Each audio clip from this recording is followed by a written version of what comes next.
Hello everyone, welcome to our presentation. Today we're diving into Unit 4, which focuses on network security. This is a crucial topic in today's digital world. We'll explore key concepts, threats, and best practices to keep networks safe. So let's get started and see what's ahead in this session. Today, we'll be covering a broad range of topics essential to understanding network security. We'll start with firewalls and their various types, which act as the first line of defense by monitoring and controlling incoming and outgoing network traffic.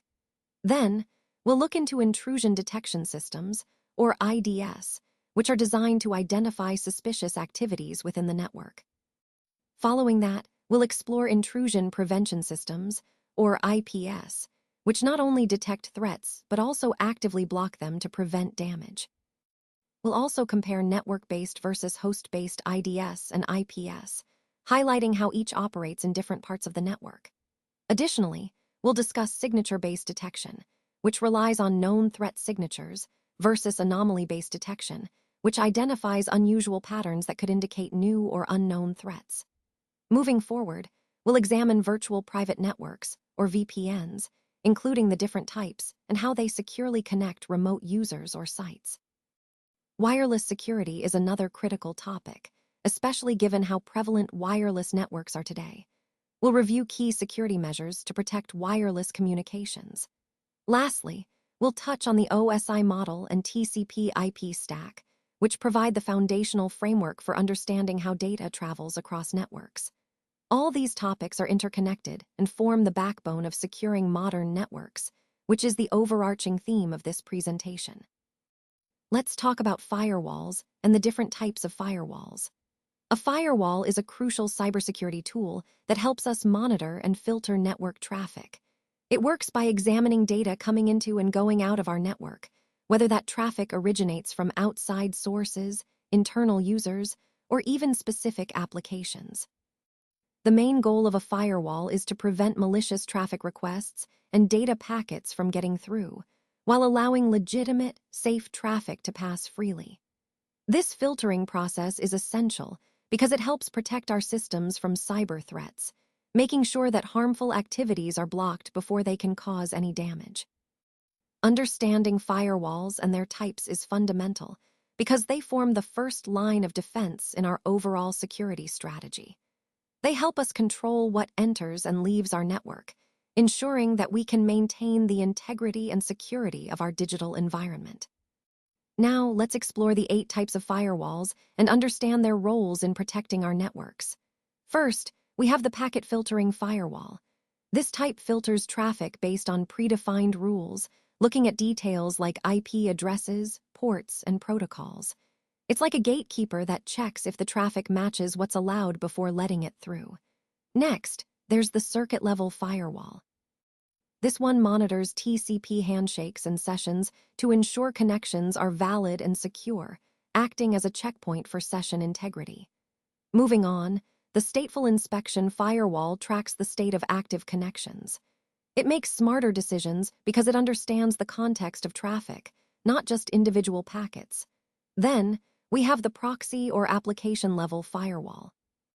This acts as an intermediary between users and the internet, filtering traffic at the application layer, which helps in blocking specific threats at a detailed level. Now, the next-generation firewall, or NGFW, combines traditional firewall functions with advanced features like deep packet inspection and intrusion prevention. It's a more comprehensive approach to security, adapting to modern threats. We also have software firewalls, which are installed directly on devices. They monitor and control traffic at the host level, giving us control right where the user is. Then there's the hardware firewall, a dedicated physical device positioned at the network perimeter, acting as a strong barrier against external threats.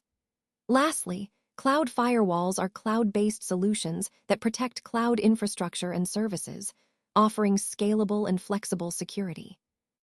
Each of these firewall types plays a crucial role in our overall security strategy, and choosing the right combination depends on our specific needs and the environment we're protecting. Let's talk about IDS, or intrusion detection systems.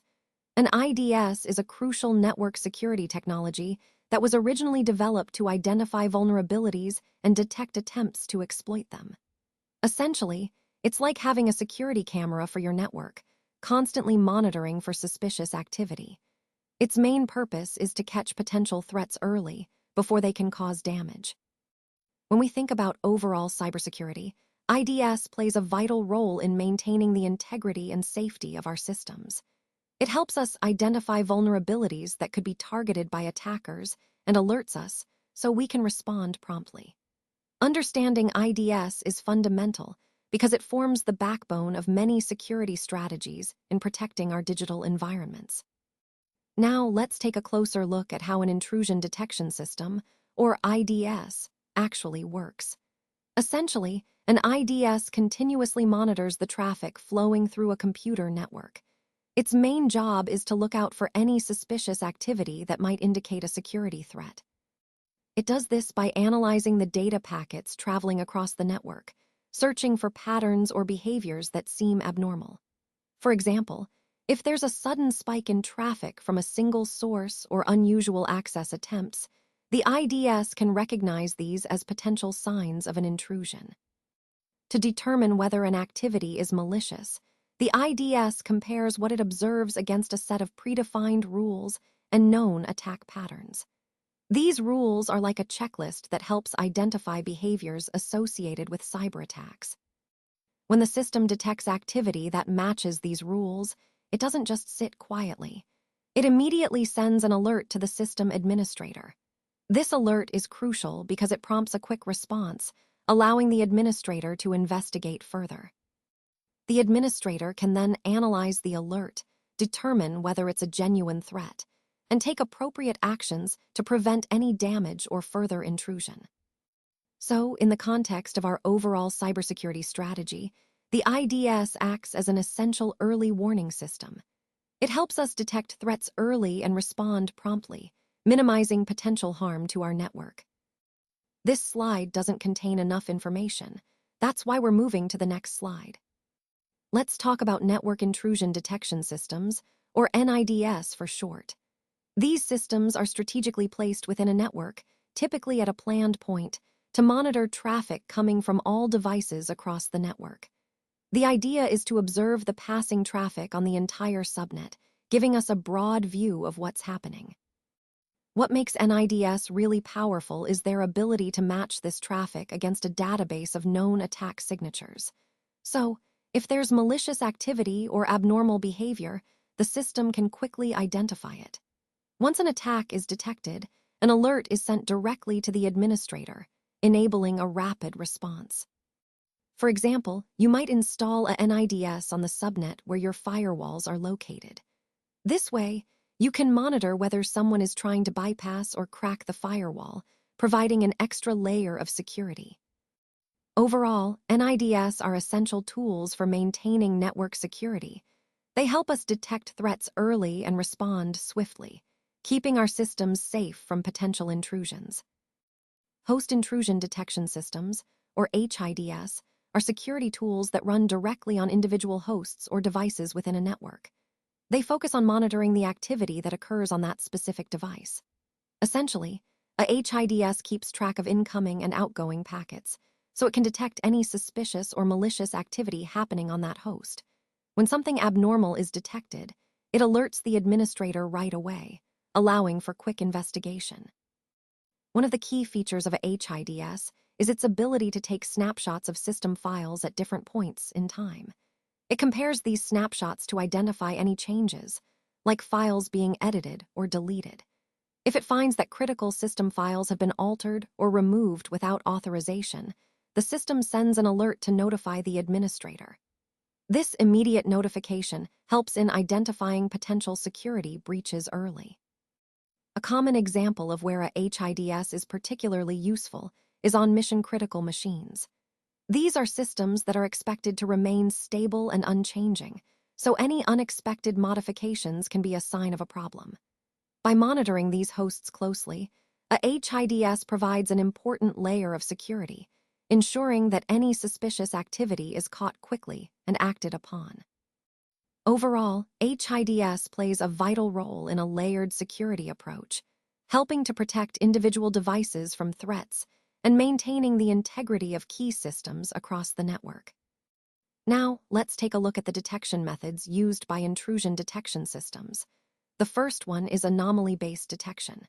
This approach focuses on identifying unusual behavior that deviates from normal network activity. It's like setting a baseline of what's typical, and then flagging anything that looks out of the ordinary. This method is particularly good at catching new or unknown threats because it doesn't rely on predefined signatures. The second method is signature-based detection. Here, the system uses a database of known attack patterns or signatures. When network traffic matches one of these signatures, it raises an alert. This approach is very effective for detecting known threats quickly and accurately, but it can struggle with new or evolving attacks that haven't been cataloged yet. Connecting these points to our overall discussion, understanding these detection methods helps us appreciate the strengths and limitations of IDS. Anomaly-based systems are proactive in catching new threats, while signature-based systems excel at identifying known ones. Combining both approaches can give us a more comprehensive defense against cyber threats. Let's talk about the signature-based method for intrusion detection. This approach detects attacks by looking for specific patterns in network traffic. For example, it might analyze the number of bytes transmitted, or count how many ones or zeros appear in the data. These patterns are essentially like fingerprints, which helps us identify known malicious activities. It also relies on recognizing predefined sequences of instructions that are known to be used by malware. These known patterns are called signatures. Signature-based IDS systems are quite effective at catching attacks that have already been documented and have a signature in the system. The challenge, however, is that when it comes to new or emerging malware, which doesn't have a known signature yet, this method struggles to detect those threats. So, while it's a powerful tool for catching known threats quickly, it has limitations when it comes to novel attacks. This highlights the importance of combining different detection methods to build a more comprehensive security approach. Let's talk about the anomaly-based method now. This approach to intrusion detection is particularly useful for spotting unknown malware attacks, especially as new malware is being developed so rapidly. Instead of relying solely on known signatures, anomaly-based IDS uses machine learning to build a trustful activity model. Think of it as creating a baseline of normal behavior. Then, when new activity occurs, the system compares it to this model. If something doesn't match, if it looks suspicious, that's a red flag. What makes this method especially powerful is its ability to generalize better than signature-based systems. Since the models are trained specifically for different applications and hardware configurations, they adapt more flexibly to various environments. This adaptability is crucial because malware is constantly evolving, and traditional signature-based systems often struggle to keep up. Overall, this approach enhances the detection of novel threats by focusing on behavior rather than known signatures, making it a vital part of modern cybersecurity strategies. Let's talk about virtual private networks, or VPNs, and the different types you might encounter. A VPN, as you probably know, stands for Virtual Private Network. It allows a user to connect securely and privately to a private network over the internet. Think of it as creating a safe, encrypted tunnel through which all your internet traffic travels. This tunnel, known as a VPN tunnel, encrypts everything passing through it, making it much harder for anyone to intercept or access your data. Now, when we look at the types of VPNs, there are mainly two categories to understand. First, there's the remote access VPN.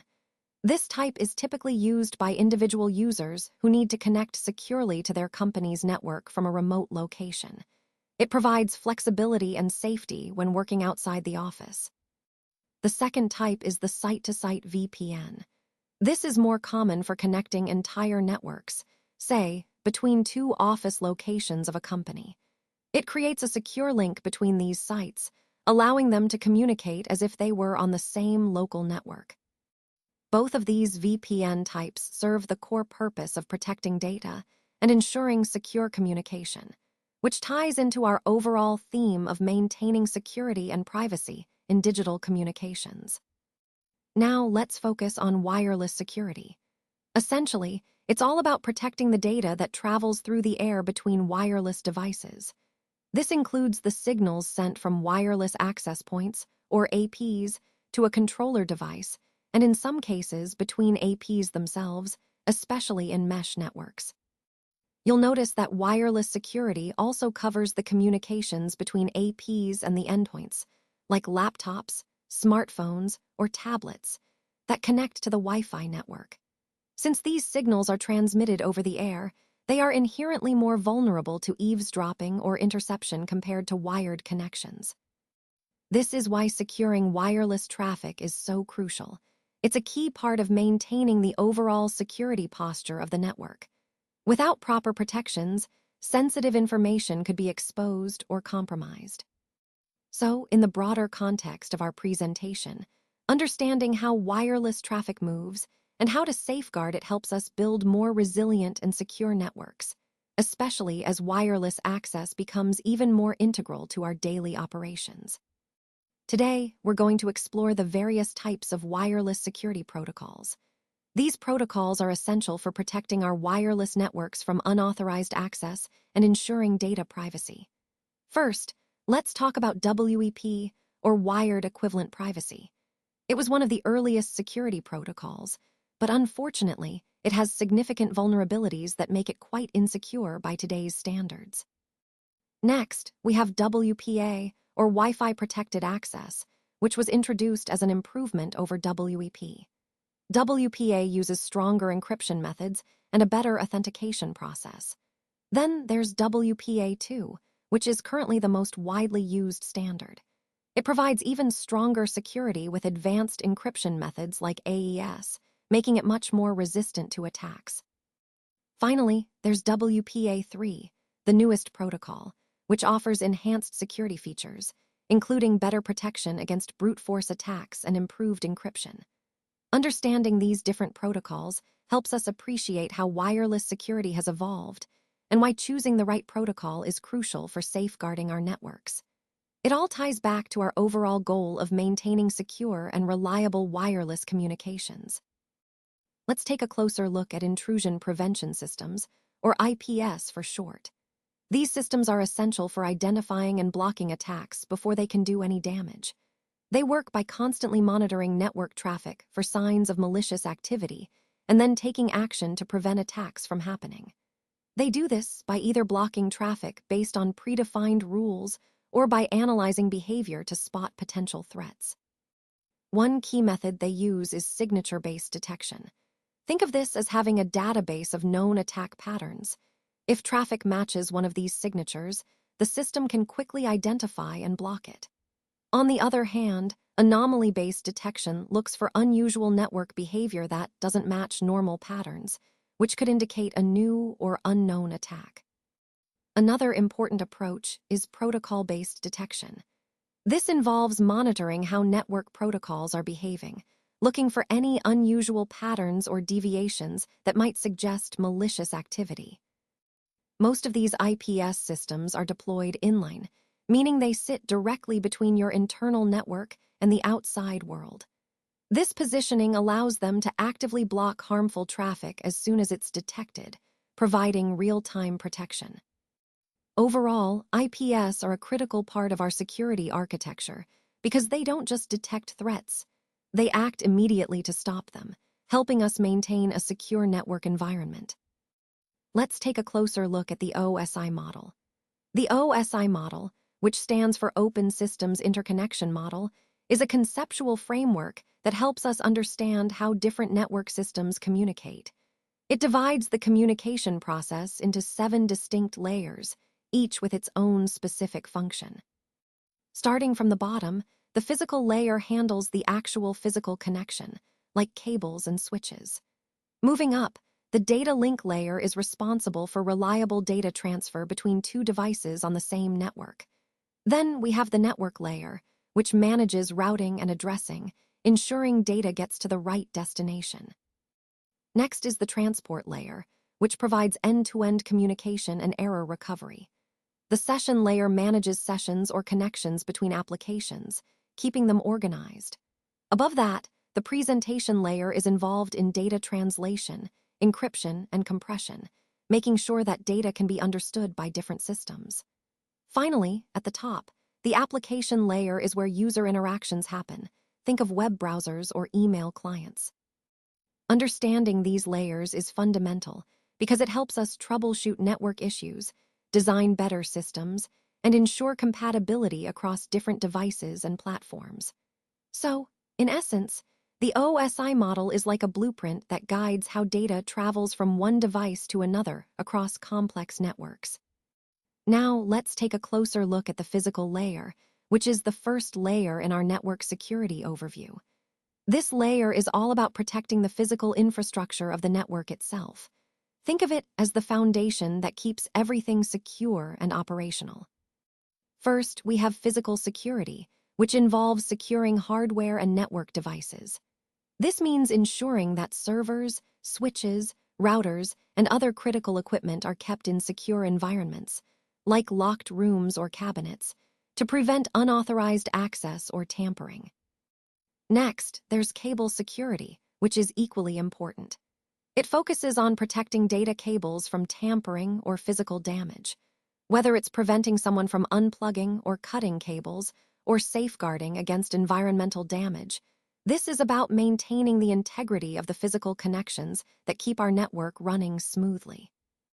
Both of these aspects are crucial because if someone gains physical access or tampers with the hardware or cables, it can compromise the entire network. So, protecting the physical layer is the first step in a comprehensive security strategy, ensuring that the infrastructure remains intact and trustworthy as we build up to more advanced security measures. Now, let's take a closer look at the data link layer, or Layer 2. This layer is primarily focused on ensuring that data is transmitted securely over the physical network. One key security measure here is MAC address filtering, which controls access based on device identifiers. Essentially, it allows us to specify exactly which devices are authorized to connect, adding a layer of security at the hardware level. Another important concept is VLANs, or Virtual Local Area Networks. VLANs help improve security by segmenting the network into smaller, isolated parts. This way, sensitive data is confined within specific segments, reducing the risk of unauthorized access or lateral movement within the network. Link layer encryption is also crucial. It protects data directly at the hardware level, encrypting information as it travels across the physical connection. This ensures that even if someone intercepts the data, it remains unintelligible without the proper decryption keys. Moving up to the network layer, or Layer 3, this layer handles the routing of data across different networks. Security here is equally vital. For example, ISEC is a robust protocol used to encrypt and authenticate IP packets. This means that data sent between devices is both protected from eavesdropping and verified for authenticity, ensuring it hasn't been tampered with. Additionally, secure routing protocols play a significant role. They help protect the integrity of routing information, preventing malicious actors from hijacking or redirecting traffic. Connecting these points to our overall theme, it's clear that both layers work together to create a comprehensive security framework. They protect data not just as it travels, but also at the hardware and network management levels, reinforcing the resilience of our entire communications infrastructure. Now, let's take a closer look at the transport layer, which is Layer 4 in the OSI model, and how it parallels the TCP/IP model. This layer is primarily responsible for ensuring that data is transported securely and reliably between devices. One of the key technologies here is TLS or SSL, which are protocols used to encrypt data. This encryption is crucial because it protects sensitive information from being intercepted or tampered with during transmission. Alongside encryption, we also have various transport protocols that work to ensure data integrity and confidentiality. These protocols verify that data arrives intact and hasn't been altered, while also keeping it confidential from unauthorized access. Moving up to the session layer, which is Layer 5, This layer manages the sessions between applications. Think of it as the layer that establishes, maintains, and ends communication sessions. It's vital for coordinating data exchange smoothly. Within this layer, session encryption is also important, protecting the session data itself from eavesdropping or tampering. Additionally, session management involves securely establishing these sessions at the start and properly terminating them when communication ends, ensuring everything remains secure throughout. Both layers play a key role in maintaining the overall security and integrity of data as it moves through the network, which ties into our broader theme of building secure and reliable communication systems. Now, let's take a closer look at the presentation layer, which is Layer 6. This layer plays a crucial role in ensuring that data is not only presented correctly, but also securely. One of its key functions is data encryption and decryption, which helps protect information as it travels across networks, keeping sensitive data safe from prying eyes. Additionally, the presentation layer handles data compression, which makes data transfer more efficient and secure by reducing the size of the data being sent. This is especially important in optimizing network performance and maintaining data integrity. Moving up to the application layer, which is Layer 7, this is where security measures are particularly vital, much like in the TCP/IP model. One of the most well-known security protocols here is SSL or TLS, which encrypts application data to ensure that information exchanged between client and server remains confidential. Think of SSL and TLS as secure shields that protect your data during transmission. Another important aspect is application firewalls, which act as gatekeepers, filtering traffic at the application level. They help prevent malicious traffic from reaching the server and protect against attacks targeting specific applications. Lastly, authentication protocols are fundamental. They verify that users are who they claim to be, adding an extra layer of security before granting access to sensitive information. All these security features, from data encryption to user authentication, work together to create a safer, more reliable network environment. They tie into the overall theme of network security and data integrity that we've been exploring throughout this presentation. Let's take a closer look at the TCP/IP model. This model is fundamental to understanding how data is transmitted across networks. It consists of 4 main layers: the application, transport, internet, and link layers. Each layer has specific functions and works together to ensure smooth communication. The application layer is where user applications operate, enabling services like email and web browsing. The transport layer manages end-to-end communication, ensuring data is sent reliably and in the correct order. The internet layer handles addressing and routing, so data finds its way across different networks. Finally, the link layer is responsible for actual data transfer over physical hardware, like cables and switches. Recognizing how these layers interact helps us understand the overall process of network communication, which is central to everything we've discussed about networking principles and infrastructure. Let's take a closer look at the TCP/IP stack. This model is fundamental to how data is transmitted across networks. It consists of multiple layers, each with specific functions, working together to ensure reliable communication. The key point here is that the TCP/IP stack enables devices to connect and communicate seamlessly, regardless of the underlying hardware or network technology. Understanding this stack helps us see how the internet functions at a practical level. It's the backbone that makes our digital interactions possible, tying everything within the broader theme of network communication and cybersecurity. Now, let's take a look at the references that supported this presentation. First, we have a useful resource from CompuQuip that explains different types of firewall architectures, which are fundamental for controlling network access and securing your systems.